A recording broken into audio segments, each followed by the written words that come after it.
अस्सलामु अलैकुम रहमतुल्लाहि बरकातुहू। हदीस मुबारक है, हज़रत अब्दुल्ला बिन मसूद फरमाते हैं, मैंने रसूलुल्लाह सल्लल्लाहु अलैहि वसल्लम से पूछा, अल्लाह के नज़दीक सबसे महबूब अमल कौन सा है?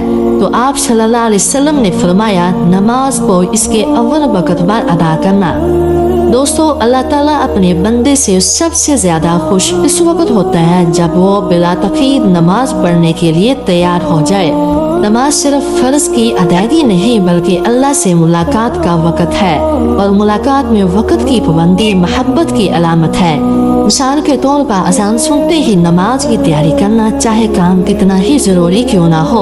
मोबाइल, लैपटॉप या टीवी छोड़कर फौरन नमाज की तरफ जाना। इसी तरह घर वालों और दोस्तों को भी वक्त पर नमाज का आदी बनाना। याद रखिए, दुनिया की हर काम के लिए वक्त निकालते हैं, लेकिन नमाज का वक्त ही असल कामयाबी का वक्त है। आज से याद करें, नमाज में ताखीर नहीं करेंगे।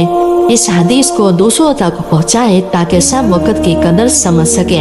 वीडियो पसंद आए तो लाइक, सब्सक्राइब और कमेंट करें ताकि नेकी फैलती रहे।